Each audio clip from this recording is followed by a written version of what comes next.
Hello everyone, आज है 31 of the मई 2024 और जैसा आपको पता है कि हम डेली न्यूज़ एनालिसिस करने के बाद उसके जो क्वेश्चंस होते हैं उनकी क्या करते हैं, प्रैक्टिस करते हैं। तो आज के 20 क्वेश्चंस की प्रैक्टिस करते हैं। चलो चलते हैं पहले क्वेश्चन पे। What is the name of the world first rocket with a single piece 3D printed engine launched by Agnikul Cosmos? तो क्या नाम है उसका? अग्निबाण, SORTED। और ये दुनिया की पहली ऐसी रॉकेट है जिसके अंदर जो इंजन है वो 3D प्रिंटेड है। ठीक है, तो ये वन लाइनर क्वेश्चन भी बन सकता है। ठीक है, उसके बाद चलते next. Which ministry recently inaugurated the summer fiesta 2024 या summer festival 2024 at the national बाल भवन? तो कौन सी वो है? तो मिनिस्ट्री ऑफ एजुकेशन। ठीक है, कौन सी मिनिस्ट्री ने? मिनिस्ट्री ऑफ एजुकेशन ने क्लास 9 से लेकर 12th तक के बच्चों के लिए इसको ऑर्गेनाइज किया गया। What is the K9 वज्र? क्या है K9 वज्र? तो याद रखना सेल्फ प्रोपेल्ड आर्टिलरी सिस्टम।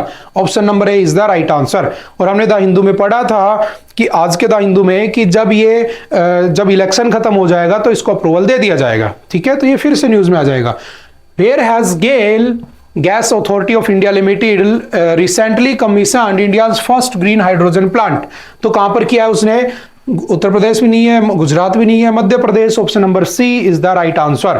तो इसका राइट आंसर कौन सा हो जाएगा? सी। इसके अंदर गेल ने क्या किया, या गैस अथॉरिटी ऑफ इंडिया जो है उसने अपना पहला कौन सा ग्रीन हाइड्रोजन प्लांट स्टार्ट किया है। India's first research test site to study the nor'westers is being prepared in which state? तो कहां पर? Option number C, that is Orissa. ठीक है, सिंगल वन लाइनर क्वेश्चन, आपको याद रख सकते हो इसको। Who has been appointed as the next ambassador of India to the Republic of Cameroon? देखो एम्बेसडर क्या होते हैं समझना। हमारे किसी भी कंट्री के अंदर देखो एम्बेसडर क्या होता है? दूत जिसको बोलते हैं। जैसे रामायण हुई थी तो उस समय हमने अंगद को भेजा था, भगवान राम ने एक बार हनुमान जी को भेजा था। तो ये सब क्या थे? एम्बेसडर, दूत। तो ऐसे समझना कि हमारे हर देश के अंदर एम्बेसी बनी होती है और एम्बेसी को चलाने वाला कौन होता है? एम्बेसडर। सिंपल सा, हर देश में हमारा एम्बेसडर होता है। लेकिन जिस देश के ऊपर, जिस कंट्री के ऊपर, जो कंट्री कभी ना कभी ब्रिटिश रूल के अंडर में रही है, उस कंट्री के अंदर हमारा एम्बेसडर ना होकर हाई कमिश्नर होता है। और इन दोनों के अपॉइंटमेंट कौन करता है? प्रेसिडेंट। और हमारे कॉन्स्टिट्यूशन के आर्टिकल नंबर 53 में यह बात लिखी हुई है कि जो हमारा प्रेसिडेंट है वो तीनों आर्मीज का चीफ भी होता है और वही क्या करता है? Ambassador and the high commissioners की अपॉइंटमेंट करता है।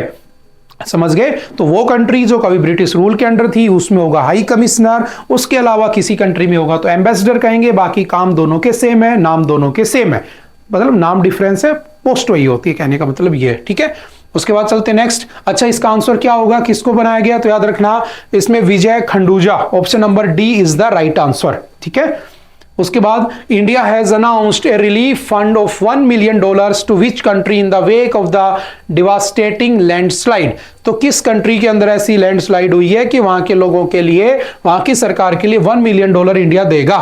तो ऑप्शन नंबर डी यानी कि Papua new Guinea is the right answer. ठीक है, उसके बाद चलते नेक्स्ट। व्हेन इज एंटी तंबाकू या एंटी तंबाकू डे सेलिब्रेटीज? कब सेलिब्रेट होता है? तो याद रखना आज ही है 31 ऑफ द मई। ठीक है, नो तंबाकू डे सेलिब्रेट किया जाता है। Who has been appointed as the secretary of the Lokpal recently? देखो जो लोकपाल है ना, एक्चुअल में इसका कोई आर्टिकल नहीं है। सबसे पहले लोकपाल वर्ड जो था 1963 में लेकर आए थे कौन? LM सिंघवी, लक्ष्मीमल सिंघवी। और लोकपाल का 2014 में इसके बिल को एक्सेप्ट किया गया था। उससे पहले 10 टाइम्स ये बिल आ चुका होता है।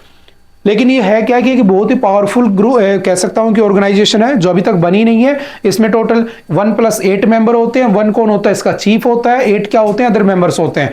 4 इसके मेंबर्स जुडिशियरी बैकग्राउंड से होनी चाहिए, लीगल बैकग्राउंड से। 1 होता है ओबीसी से, 1 SC से, 1 ST से और 1 वुमेन डिपार्टमेंट से होता है। ठीक है, और एक ऐसा पावरफुल देखो इसको लिया कहां से गया है लोकपाल को? तो याद रखना स्वीडन।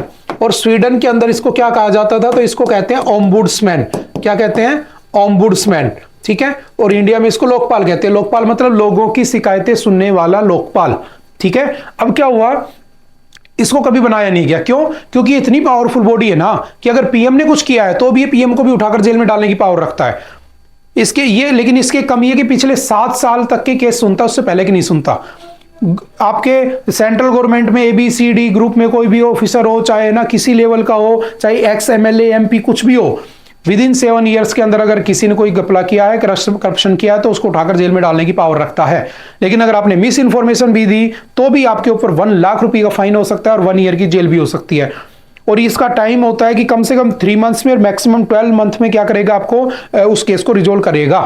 तो ये एक ऐसा पावरफुल बॉडी है कि हर सरकार डरती है इसको लाने से, तो आज तक लाया नहीं गया था। मोदी सरकार जब आई तो इसको एक्सेप्ट कर लिया गया 2014 में। बाद में क्या हुआ, इसको कभी कंप्लीट बनाया ही नहीं गया। हेड बना देते हैं, लोकपाल बना देते हैं, जैसे जस्टिस प्रदीप कुमार मिश्रा ऐसे करके, लेकिन कभी इसको कंप्लीट नहीं बनाया गया कि ये काम करने लायक बने। अगर बन गई उस दिन सब उसमें, समझ रहे हो ना। तो ये जब तक सरकार, अच्छी सरकार नहीं आएगी, तुम जैसे लोगों की ईमानदार सरकार नहीं आएगी, तब तक तो ये बनने वाला है नहीं। क्योंकि कोई सरकार नहीं चाहेगी। मैंने कहा ना, इवन पीएम के ऊपर भी अगर उसके ऊपर एलिगेशन लगते हैं करप्शन के, तो और प्रूफ होता है, तो ये उसको भी उठाकर जेल में रखने की पावर रखता है। बात समझ में आ रही है। और ये इंडिपेंडेंट है, इसका कोई आर्टिकल नहीं है, ये कोई कॉन्स्टिट्यूशनल बॉडी नहीं है। जिस दिन कॉन्स्टिट्यूशनल बॉडी बनेगी उस दिन अमेंडमेंट होगा और इसको कोई आर्टिकल मिल जाएगा। जैसे पंचायत राज पहले एक नॉर्मल स्टैट्यूटरी बॉडी थी, जब उसको आर्टिकल मिल गया 243, तो हमने उसको क्या कह दिया, कॉन्स्टिट्यूशनल बॉडी। ठीक है, तो याद रखना। अभी इसका सेक्रेटरी किसको नियुक्त किया गया है, किसको अपॉइंट किया गया है, तो याद रखना कौन है इसका, Pradeep Kumar Tripathi is the right answer. एक होता है लोकायुक्त। लोकायुक्त क्या होता है, तो जैसे सेंटर में लोकपाल होता है ना, वैसे ही लोकायुक्त कहां पर होता है, वैसे ही लोकायुक्त कहां पर होता है, तो याद रखना आपके स्टेट लेवल के अंदर होता है। आप लोग मुझे कमेंट करके बताना पहला कौन सा स्टेट था जिसने लोकायुक्त को अपॉइंट किया था, या लोकायुक्त अपॉइंट करने वाला पहला स्टेट कौन सा था।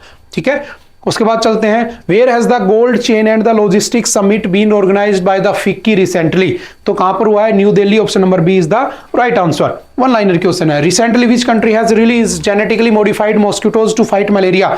देखो, मलेरिया से लड़ने के लिए जेनेटिकली मॉडिफाइड मॉस्किटोज बनाए जा रहे हैं।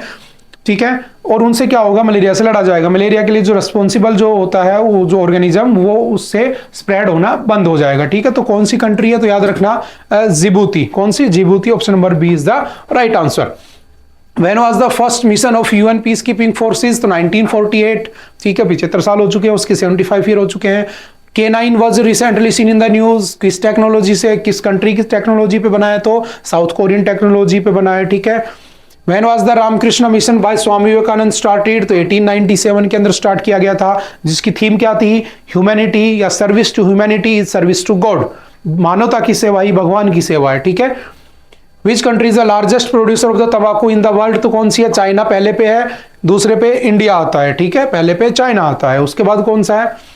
Which article of the Indian Constitution ban on the products that are injurious to health, तो कौन सा है, article 47, that is DPSP, that is Gandhian principle, that is Telangana ने तंबाकू को बैन किया है कल परसों। अगर पूछे दारू, अल्कोहल कहां पर बैन है, तो कौन कौन से स्टेट हैं, आपके बिहार और गुजरात। ठीक है, उसके बाद कौन सा नेक्स्ट।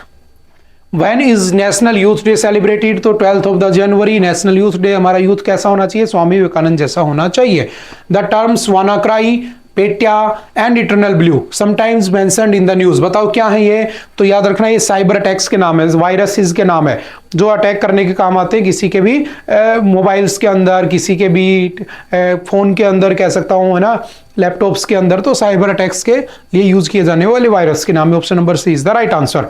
उसके बाद है when was the exercise synergy. देखो, एक्सरसाइज साइनर्जी क्या थी, समझना कि जो रैंसमवेयर होते हैं ना, जो वायरस होते हैं, उनसे लड़ने के लिए, जो साइबर अटैक होते हैं उनसे लड़ने के लिए हमारी सरकार ने एक एक्सरसाइज शुरू की थी, साइनर्जी। कब शुरू की थी, तो याद रखना 2022 में शुरू किया गया था। ठीक है, कि जो भी जितने भी साइबर अटैक होते हैं उनसे बचा जाए। पिछले 5 सालों के अंदर लगभग लाखों, 40-50 लाख से भी ज्यादा साइबर अटैक्स हुए हैं हमारे इंडिया के या इंडियन लोगों के ऊपर। सुना है ना, किसी के साथ फ्रॉड हो गया, पैसे उड़ गए, किसी की कोई प्राइवेट इंफॉर्मेशन लीक हो गई है ना, ये सब उसके अंदर होता है। ठीक है, उसके बाद चलते next. Where is insurance regulatory and the development authority headquarter, तो कहां पर है, IRDA, तो याद रखना कहां पर है, हैदराबाद में लोकेटेड है, 1999 में बनी थी। ठीक है, इसका पर्पज क्या है, इंश्योरेंस फॉर ऑल, कब तक, 2047 हमने इसको डिस्कस कर लिया था। उसके बाद आई थिंक आज के लिए इतना ही था। आई होप कि आपको बातें समझ में आई होंगी। ओके, मिलते हैं दोबारा से next time. Okay, thank you, bye bye.